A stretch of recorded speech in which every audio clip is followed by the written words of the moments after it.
네, 오늘 호세아 2장의 말씀을 통해서 나는 무엇을 더 사랑하고 있는가, 이런 제목으로 함께 말씀을 나누기를 원합니다.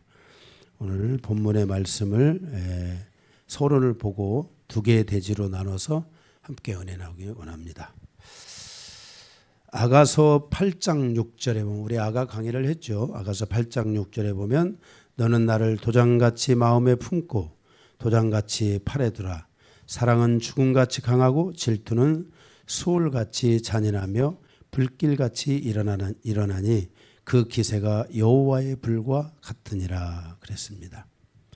또한 출애굽기 20장 5절에 보면 내 하나님 여호와는 질투하는 하나님인즉 나를 미워하는 자의 죄를 갚되 아버지로부터 아들에게로 3, 4대까지 이르리라 그랬습니다.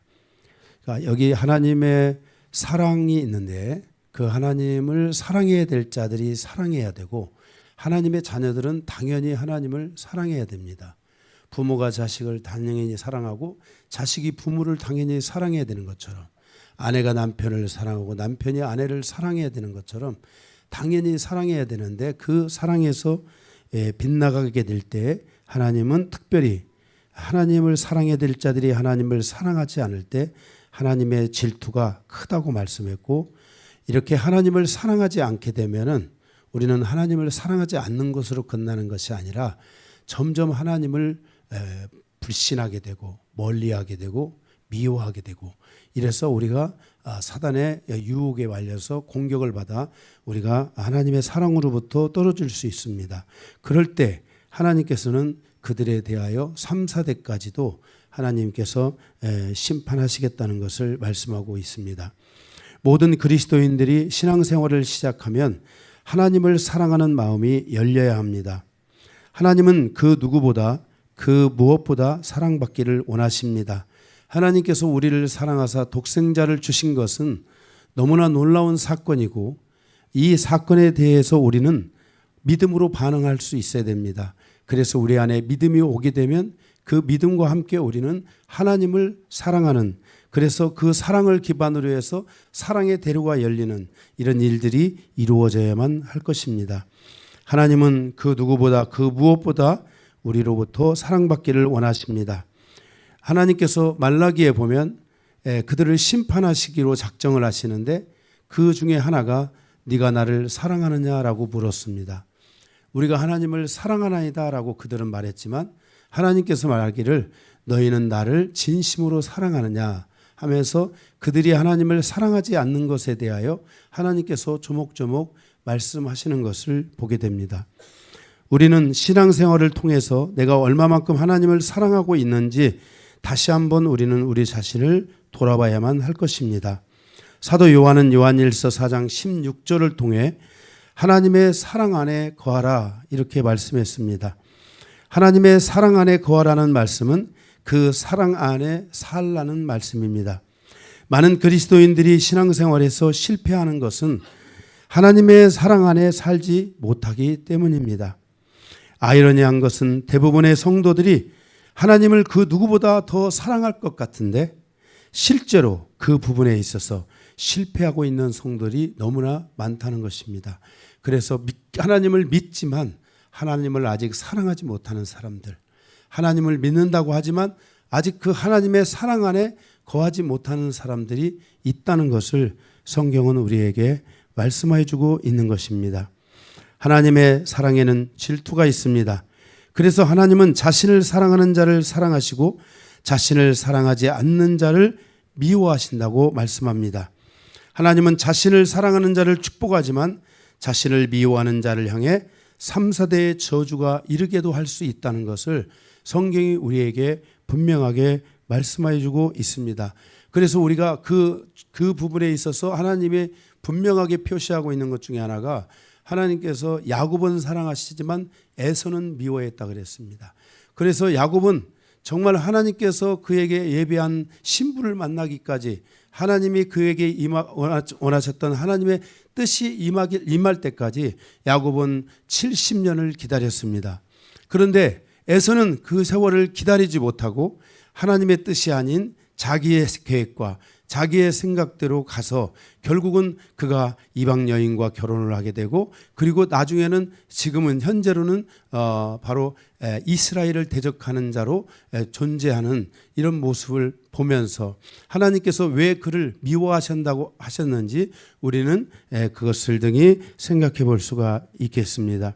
하나님의 사랑은 불과 같습니다. 하나님을 사랑하는 자는 사랑의 이 뜨거움, 열정, 하나님의 열심을 가지고 사람들을 대하지만, 하나님을 사랑하는 것에 부족함이 있는 사람은 사람들을 사랑으로 대하지 못하고 하나님의 열정을 가지고 다른 사람들을 대하지 못한다는 것을, 그것이 부족하다는 것을, 그 열정을 가지고 사람을 대하는 부분에 부족함을 가지고 있다는 것을 우리에게 말씀해 주고 있습니다. 하나님을 사랑한다 하면서 형제를 미워하는 자는 하나님의 사랑이 그 속에 있지 아니하다 그랬습니다. 그래서 우리가 하나님의 이 형제의 문제, 사람의 문제를 풀어가기 전에 정말 내가 하나님을 사랑하고 있는가, 내가 정말 하나님을 뜨겁게 사랑하고 있는가, 그분을 정말 사모하고 있는가, 나는 하나님이 나의 인생의 정말 동반자인가, 영원히 함께 가실 나의 하나님이신가에 대하여 우리가 스스로를 질문하고, 우리가 하나님의 사랑을 우리 심령에 무장하고 우리의 심령에 충만하게 담을 때 이웃에 대하여 우리가 더 폭넓고 올바른 그러한 관계를 이뤄갈 수 있다는 것을 알려주고 있는 것입니다. 호세아 2장을 통해서 주시는 교훈은 나는 하나님을 사랑하고 있는가라고 묻고 있으며, 하나님보다 다른 것을 더 사랑하는 것으로 인해서 만약 하나님의 뜻에서 벗어난 삶을 살게 되고 그 결과 타락의 길로 우리가 나간다면 하나님은 이에 대하여 심판을 명하고 있다라는 것을 이 호세아서를 통해서 보여주고 있는 것입니다. 그러니까 이 호세아는, 이 말씀은 하나님의 마지막 선포인 것입니다. 이 호세아의 말씀이 선포되고 나서 즉각적으로 이스라엘은 이제 아수르 군대의 공격을 받게 되고 그리고 멸망에 이르게 되는 것을 볼 수 있습니다.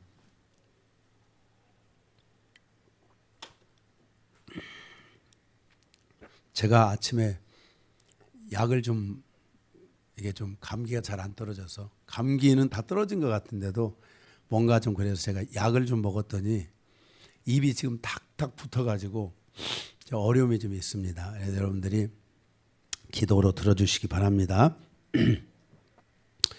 그래서 우리가 하나님을 사랑하는 것이 우리의 신앙의 승패를 좌우할 수 있고, 우리가 하나님을 얼마만큼 사랑하느냐가 우리의 신앙의 여정에 하나님께서 원하시는 그 하나님의 뜻을 향하여 갈 수 있느냐 없느냐를 우리에게 판가름해 줄 수 있는 매우 중요한 것이 바로 이것이 하나님을 사랑하는 것입니다. 그래서 여러분이 믿음이 왔다면 그 믿음이 나에게 어떻게 왔는지를 돌아보고, 하나님이 나에게 이 믿음을 어떻게 주시고 이 믿음을 통해 나에게 베풀어 주신 구원이 무엇인가를 다시 한번 돌아보면서 하나님의 베푸신 그 은혜에 대하여 우리가 보답할 수 있는 것은 하나님을 사랑하는 것입니다. 우리가 하나님이 우리를 축복하셨을 때 우리가 하나님께 드릴 수 있는 게 뭡니까? 영광을 돌리고 박수 한번 쳐드리는 게 다잖아요. 그죠? 예? 우리가 하나님께 뭘 돌려드릴 수 있겠어요?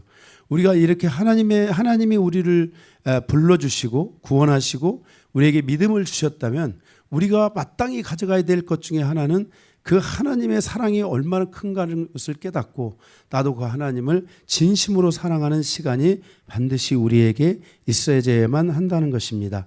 그래서 오늘 이 호세아서는 바로 그렇게 이스라엘이 하나님을 사랑하지 못하고 있고, 이스라엘이 하나님을 사랑하지 못해서 그들이 결국은 우상을 섬기게 되고 그리고 멸망하게 되는 이것에 대한 것을 우리에게 말씀해 주시기 위해서 바로 이 호세아 선지자를 통해서 우리에게 실질적으로 이 부분에 대해서 언급하여 주시고 있는 것을 보게 됩니다. 이 호세아 선지자에게, 이 고상한 선지자에게 하나님은 창녀를 사랑하라 그랬습니다. 그리고 그를 또 다른 여자를 바꾸는 게 아니라 그가 사랑하니까, 창녀니까 또 도망갈 거 아닙니까? 도망가면 그를 데려다가 또 다시 사랑하고, 그가 또 도망가면 그를 데려다가 다시 사랑해라.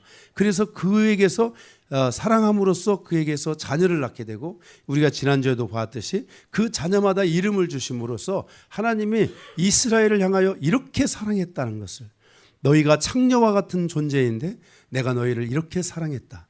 너희가 도망가면 또 사랑하고 너희가 도망가면 또 너희를 사랑해서 오직 내가 너희를 이렇게 사랑했는데 결국은 너희가 이렇게 나의 사랑을 알지 못하고 깨닫지 못하고 이제 이 우상을 섬기고 이 어둠의 영에 사로잡혀서 너희가 나를 가까이 하지 않고 사단을 가까이 하는 삶을 살게 되므로 하나님께서 이 이스라엘 백성을 심판할 수밖에 없었다는 것을 여기서 우리에게 말씀하여 주고 있는 것입니다.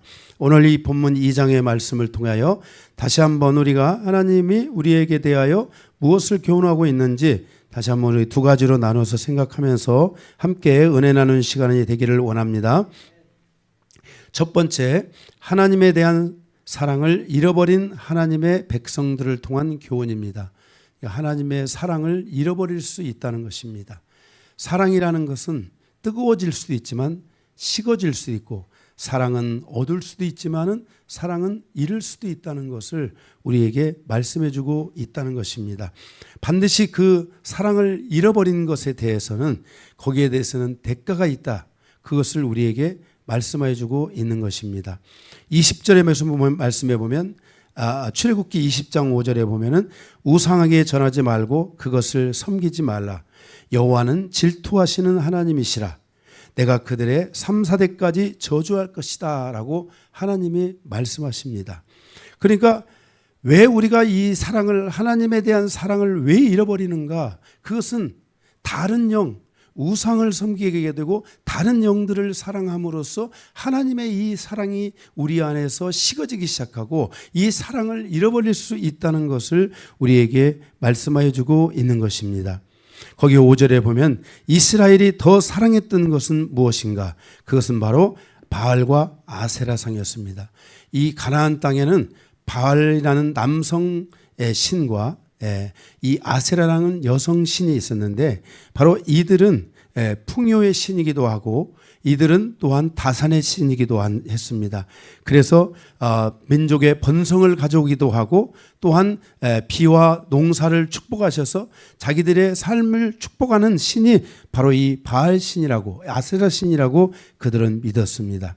그런데 하나님께서는 그 땅에 그러한 신들로 인하여 그 땅에 너무나 많은 우상이 심해지기 시작했습니다. 우리가 이러한 우상이 심해진 시기를 우리가 기초적으로 보게 되면은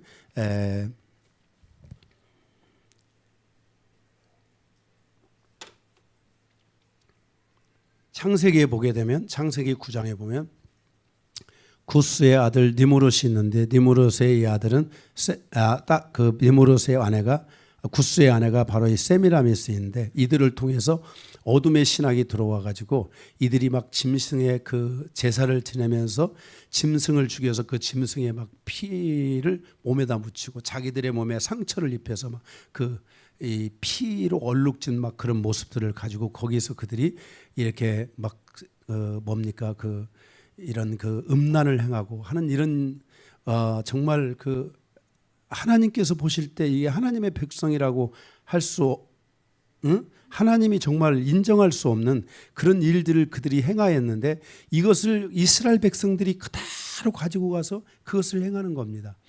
이것이 창세기 9장의 사건인데 이것이 이스라엘 가운데 절정에 이르는 시기가 바로 뭐냐면은 그 아합이라는 왕이 그 아내가 이세벨이 있었잖아요.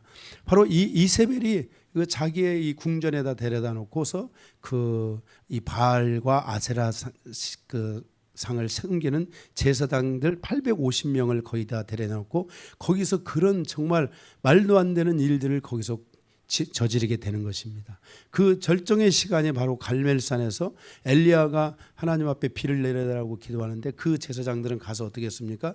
자기의 몸에 상처를 내고 그리고 그 짐승들을 죽여서 그 피를 막 자기들의 몸에 막 바르면서 그때 불을 내려달라고 막 그 기도하는 장면이 있잖아요. 그때 하나님의 불이 내려서 그들을 다 죽여버리시잖아요. 하나님께서 이렇게 정말 이 음란한 이러한 그 이 우상에서 오는 이런 음란한 행위, 이런 음란한 삶, 이 음란을 쫓아가는 정신, 음란을 쫓아가는 이런 생각, 이 음란을 쫓아가는 행위들, 이런 것들이 바로 그 하나님의 사랑으로부터 멀어지게 하고 하나님의 사랑을 마음에 담을 수 없게 만드는 바로 그러한 결과로 다가오게 되었다는 것입니다.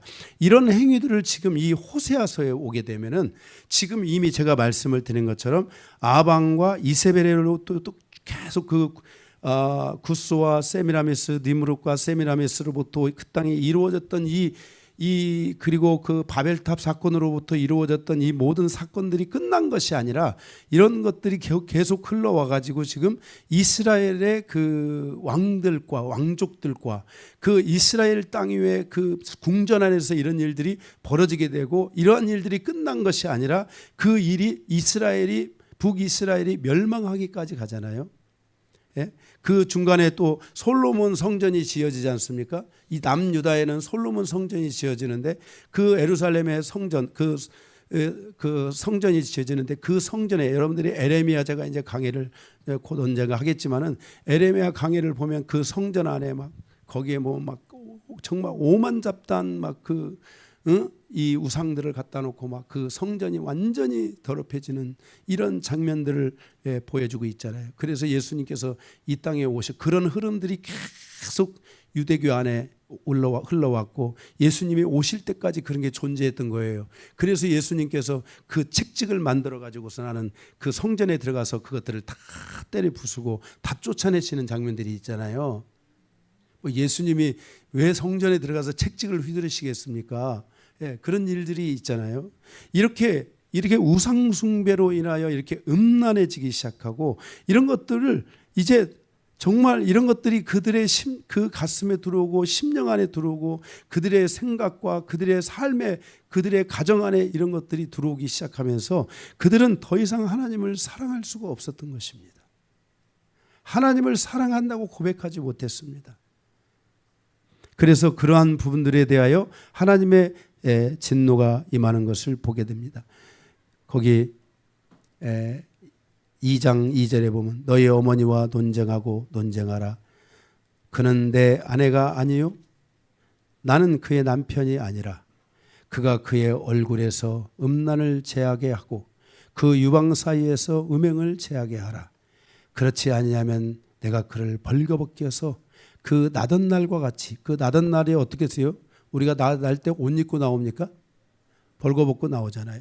그 나던 날과 같이 할 것이요 그로 광야같이 되게 하며 마른 땅같이 되게 하며 목말라 죽게 할 것이다 라고 이렇게 하나님께서 말씀하시는 것을 보게 됩니다. 그러니까 지금 아수르를 통해서 이 이스라엘, 북이스라엘 땅에 임할 하나님의 심판이 얼마나 큰 것인가를 우리에게 보여주고 말씀하여 주고 있는 내용인 것입니다. 왕하 9장 22절에 요람이 에후를 보고 이르되 에후야 평안하냐 하니 대답하되 내 어머니 이세벨의 음행과 술수가 이렇게 많으니 어찌 평안이 있으랴 하더라 라고 말씀하고 있습니다. 이세벨은 우상 숭배로 인하여 자기 궁궐에 바알과 아세라를 섬기는 제사장들 85명을 그곳에 두고 그들은 말로 할 수 없는 그런 우상 숭배와 음행을 깃들이면서 그들이 그곳에서 타락돼서, 그러니까 아방이 악하지 않을 수가 없었고 아방의 아들이 더 악하지 않을 수밖에 없었고 북이스라엘의 모든 왕들이 다 악하지 않을 수밖에 없는 그 악으로 관철된 그런 이스라엘의 왕정 시대를 우리에게 말씀하여 주고 있는 것을 보게 됩니다. 이세벨이 영적으로 우상 숭배를 통해서 영적으로 음란하고 육신적으로 음란하고 결국은 하나님의 선지자들을 죽이고 의인들을 죽이고 그리고 마지막 엘리야까지 죽이려고 했던 여자가 바로 이 이세벨 아니겠습니까? 우상을 버리지 않으면 우리는 영육간에 음란해지게 되고 결국 그 육신도 음란해지게 된다는 것을 기억해야 합니다. 그래서 그의 육신은 세상을 더 사랑하게 되고 자기가 가지고 있는 것에 대한 신념, 자기의 생각이나 철학들을 따라가게 되고 자기가 그렇게 그 길로 갔기 때문에 자기를 변명하기에 바쁜 인생을 살아갈 수밖에 없다는 것을 말씀해 주고 있습니다. 그래서 하나님을 사랑하는 일에 결국 넘어지고 실패하게 될 수밖에 없는 이스라엘의 모습을 이 호세아서를 통하여 우리에게 말씀해 주고 있는 것입니다.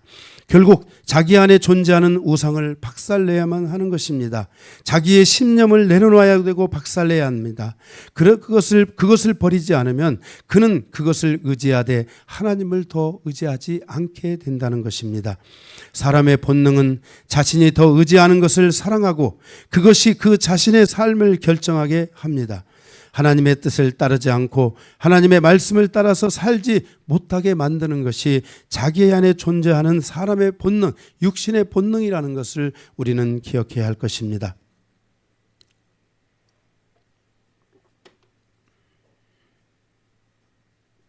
누가 뭐 좀 더 뜯어주세요.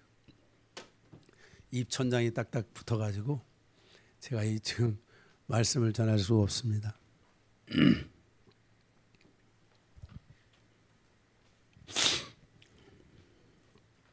그래서 오랫동안 신앙생활을 하면서 하나님을 사랑하지 않는 사람들은 변하지 않습니다. 하나님을 사랑하는 사람이 변하는 것입니다. 제가 신앙생활을 정말 이렇게 할 수 있었던 것도 교회 가자마자 제가 하나님을 사랑할 수 있는 은혜가 열렸기 때문에 그렇습니다. 여러분들도 하나님을 사랑하는 사람들이 돼야 됩니다. 하나님을 사랑하는 사람이 눈물을 흘리고 하나님을 사랑하는 사람이 눈물의 기도를 드리게 되는 것입니다. 우리의 진정한 눈물의 기도, 하나님을 향한 끝없는 기도, 하나님께 나아가서 그 하나님을 놓지 않고 하나님의 사랑과 은혜를 구하고 긍휼을 구하는 성도만이 마지막 때에 반드시 살아남을 수 있을 것입니다. 어떻게 사람이 변할 수 있습니까? 그것은 하나님을 사랑할 때 가능해집니다. 하나님을 사랑하는 자들은 변하기 시작합니다. 많은 사람들이 신앙생활을 오랫도록 하면서도 변하지 않는 이유는 하나님을 사랑하지 않기 때문입니다. 하나님을 사랑하지 않는 것은 하나님을 미워하는 것입니다. 출애굽기 20장 5절에 아까 말씀드렸듯이 하나님께서 말씀하시기를 하나님을 미워하는 자는 그들의 삶에 3세대의 저주가 있을 것이라고 말씀하고 있는 것입니다. 누가 우리 가정사의 저주의 끈을 풀어내고 축복의 끈을 연결할 것인가? 누가 하나님을 진심으로 사랑하고 그 하나님을 사랑하기에 주님을 위해 눈물을 흘리고 하나님의 나라를 위해 눈물을 흘릴 수 있는 사람이 누구인가? 우리는 나를 위해 눈물을 흘리기 이전에 먼저 우리가 주님을 위해 눈물을 드려야 됩니다. 마리아와 같이 주님의 발 앞에 옥합을 깨뜨리고 눈물로써 은혜와 긍휼을 구하는 마음이 있을 때 우리의 믿음은 더욱 성장하게 되고 또한 하나님의 은혜와 긍휼이 우리의 삶을 향하여 찾아올 수 있다는 것을 기억해야 할 것입니다. 우리는 우리의 가정사의 끈을 풀어내고 축복의 끈을 연결하는 이 사랑의 삶을 결코 포기해서는 안 되며 우리는 다시 한번 우리의 주님을 향한 우리의 사랑을 점검하는 시간이 되어야 할 것입니다. 사랑은 배우는 것입니다. 내가 사랑하는 것을 배우고 가르치지 않으면 내 자녀가 사랑하는 것을 알지 못하게 됩니다.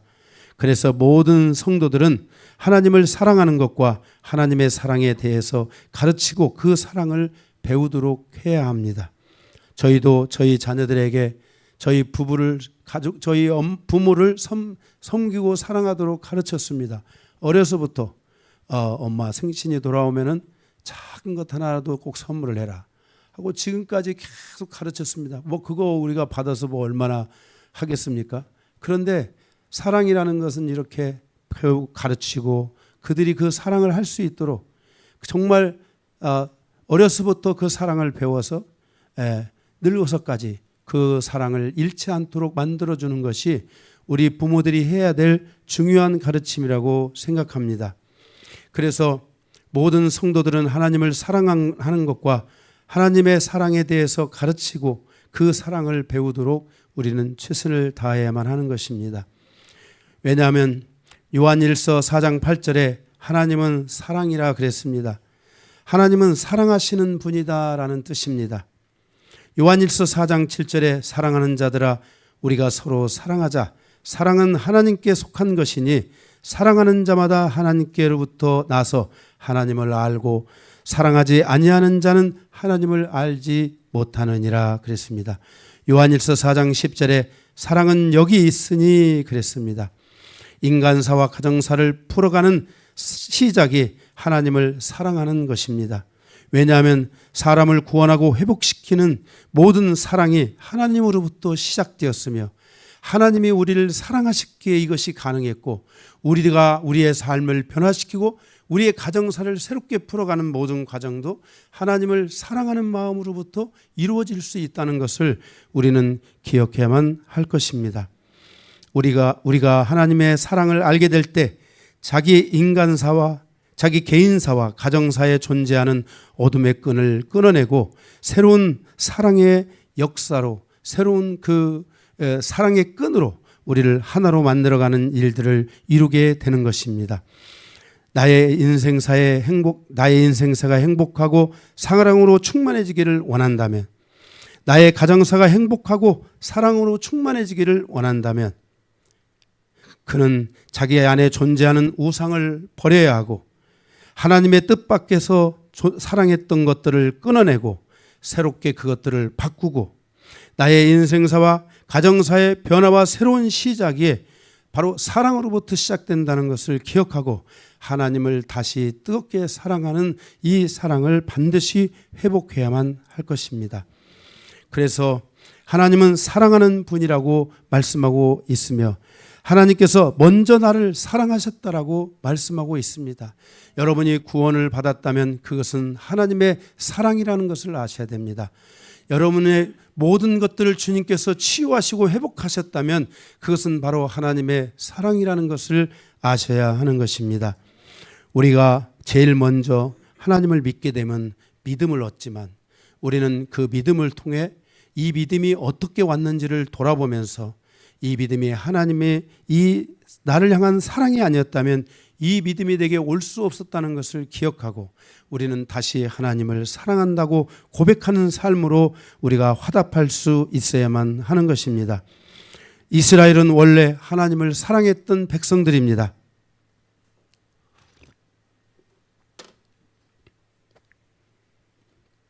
그 결과 그들은 항상 행복했고 사랑으로 충만했으며 빈손으로 나갔어도 하나님은 그들의 삶의 모든 은혜를 충만하게 채워 가져올 수 있도록 하셨습니다.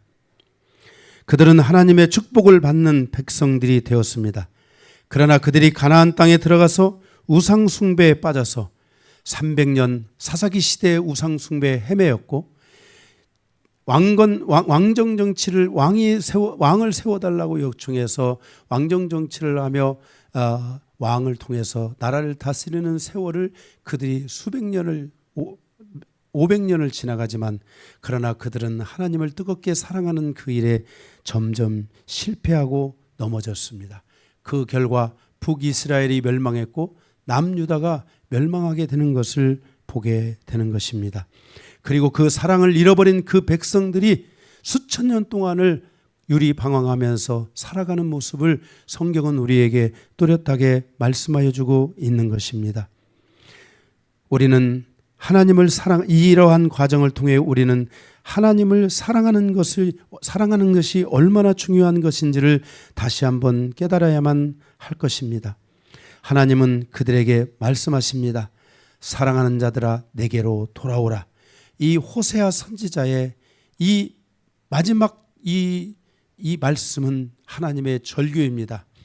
창녀와 같이 남편을 버리고 나가고 남편을 버리고 나가고 또 버리고 나가고 또 버리고 나간 그 창녀를 바로 호세아 선지자를 통해 그를 아내로 다시 맞이하는 이 모습을 통해 하나님께서 말씀하십니다. 내게로 돌아오라. 내게로 돌아오라. 그리하면 내가 너희를 다시 맞이할 것이다 라고 내게로 돌아오라고 하나님의 이 절규의 소리를 이스라엘 백성들에게 선포하시는 것을 호세아 선지자를 통해 선포하시는 것을 보게 되는 것입니다. 그러나 그들은 돌아오지 않았습니다. 오히려 그들의 모든 행위는 하나님을 미워하는 것으로 채워져 갔습니다. 하나님의 사랑은 질투하시는 사랑이고 그 사랑은 바로 소멸하는 불로 연결되는 것을 보게 됩니다. 하나님께서 불로 그들을 심판하시고 다 태워서 결국 그들에 대한 하나님의 심판이 3대 4대에 이르기까지, 아니 이스라엘은 하나님이 너무나 사랑하셨기에 수천 년 동안을 그들을 향하여 유리방황하면서 그들이 하나님께로 돌아오기를 간절히 원하셨습니다.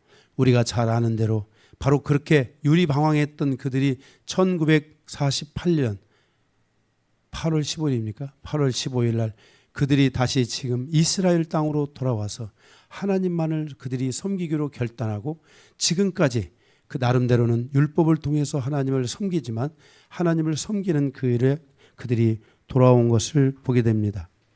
하나님을 우리는 반드시 사랑해야 됩니다. 오늘 이 말씀을 통해서 내 사랑이 얼마만큼 견고한가, 내가 하나님을 사랑하는 나의 사랑이 얼마나 뜨거운가, 내가 하나님을 사랑하는 그 사랑의 열정과 열심이 얼마나 큰가, 다시 한번 우리를 돌아보는 시간을 가져야 될 줄로 믿습니다. 첫 번째, 하나님께 대한 사랑을 잃어버린 백성들을 통한 교훈이었고, 두 번째는 하나님과 사랑의 관계를 열어가자라는 말씀으로 함께 보겠습니다. 하나님과 사랑의 관계를 열어가자. 14절에서 23절입니다.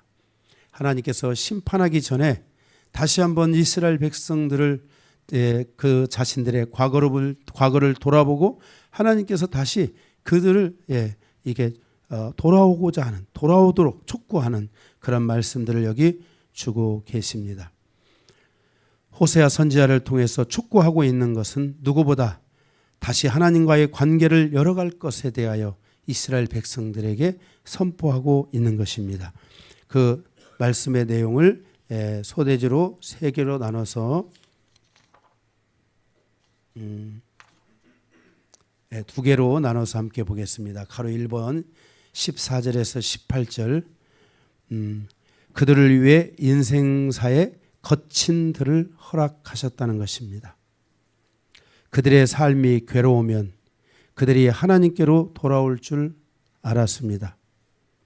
광야 그곳에서 말로 위로하고 그곳에서 그들을 깨우치며 그들을 인도하시고 있는 인도하신 모습을 하나님이 말씀해 주고 있는 것입니다.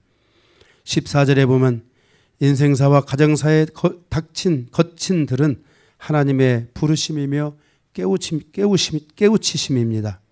15절에 거기서 포도원을 주고 악을 골짜기로 소망의 문을 삼아 주리라 그랬습니다. 거친 들을 통해서 하나님께 돌아오는 자들, 하나님을 향해 마음의 문을 여는 자들, 그곳에서 하나님은 그들을 새롭게 부르시고 그들을 새롭게 인도하시겠다고 말씀하고 있는 것입니다. 거친 들은 자신을 돌아보게 하는 장소입니다. 거친 들은 자신의 마음이 부드러워지게 하는 장소인 것입니다. 거친 들 가운데 있으면서도 자신을 돌아보지 못하는 어리석은 자가 되면 안 된다는 것입니다. 거친 들이 있는 날은 15절 애굽에서 돌아오던 때와 같이 우리를 향한 하나님의 구원이 임하는 때인 것입니다.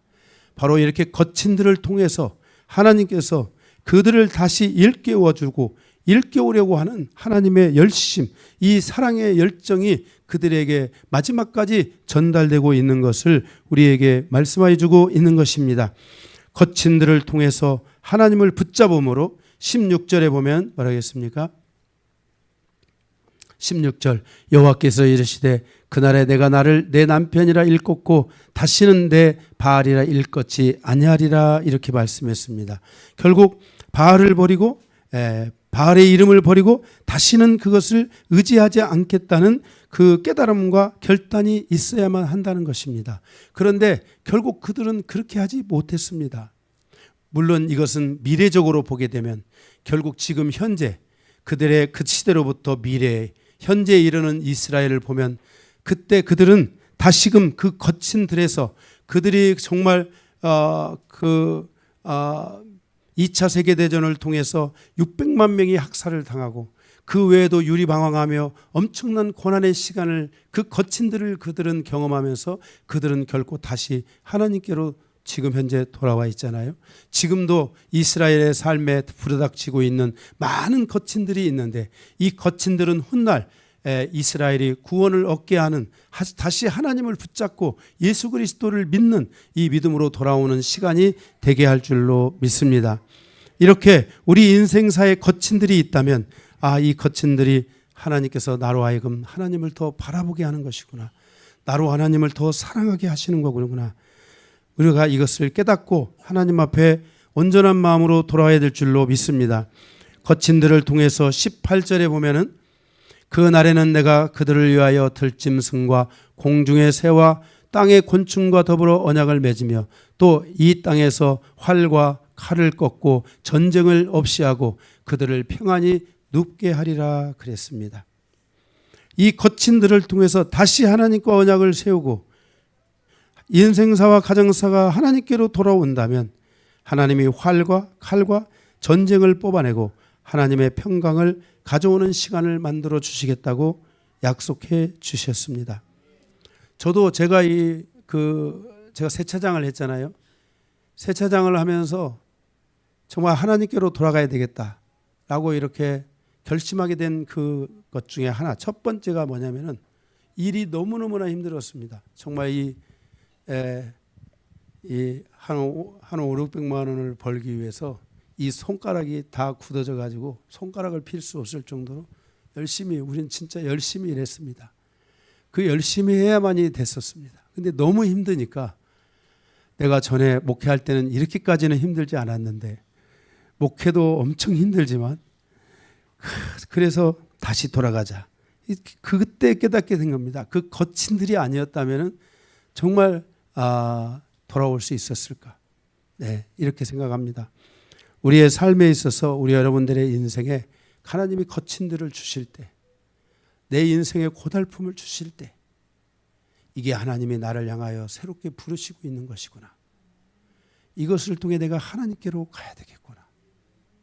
다시 한번 나 자신을 돌아봐야 되겠구나 하는 그런 기회의 시간, 어쩌면 하나님이 주시는 마지막 여러분을 향한 이 거친들, 이 하나님의 부르심이 아닌가 우리는 돌아보는 시간들을 가져야 될 줄로 믿습니다.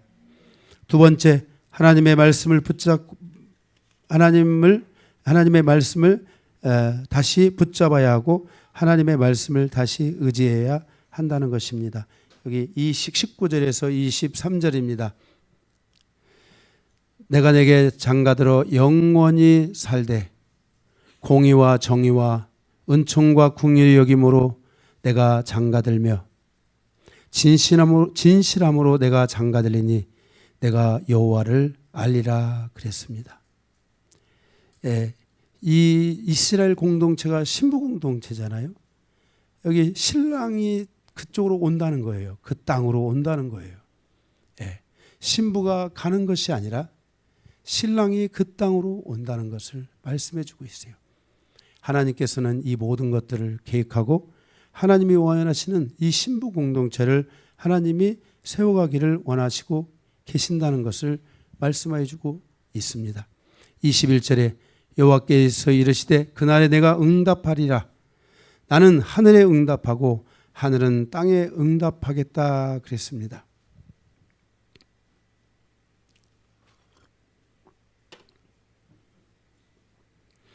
우리는 하나님의 말씀과 결혼하고 우리는 하나님의 말씀을 나의 삶의 모든 것으로 삼고 그 말씀에 우리의 삶의 운명을 걸고 하나님의 뜻대로 가고자 하는, 하나님의 뜻이 아니면 가지 않겠다는 이런 정말 일사각오의 자세를 가지고 우리가 하나님 앞에 나아가야 될 줄로 믿습니다. 많은 우리가 사람들이 신앙생활을 하지만 정말 이렇게 하나님의 말씀을, 하나님의 뜻을 붙잡고 신앙생활을 해야 된다는 걸 알면서도 여기에서 너무나 많은 사람들이 실패하고 넘어지는 사람들이 많습니다. 여러분들이 하나님의 뜻을 붙잡고 하나님의 뜻이 아니면 가지 않겠다는, 하나님의 뜻을 따라서 가겠다는 이와 같은 분명한 믿음과 이런 결단이 여러분들에게 다시 있어야만 할 것입니다. 그러면 하나님께서 나는 하늘에 응답하고 하늘은 땅에 응답하실 것이라고 말씀하고 있는 것입니다. 22절에도 땅은 곡식과 포도주와 기름에 응답하고 또 이것들은 이스라엘에 응답하리라 그랬습니다. 23절에 내가 나를 위하여 그를 이 땅에 심고 긍휼히 여김을 받지 못하였던 자를 긍휼히 여기며, 긍휼히 여김을 받지 못했던 사람들까지도 긍휼히 여기며 내 백성 아니었던 자를 향하여 이르기를 너는 내 백성이라 하리라 그렇게 말씀하고 있습니다. 하나님께서 이제 정말 더 그들을 향하여 하나님께서 더 크신 은혜를 베풀어 주시고 정말 백성이 아니었다라고 그렇게 여겼던 자들에까지도 백성이 되게 하신다는 것은 하나님도 결단한다는 것입니다.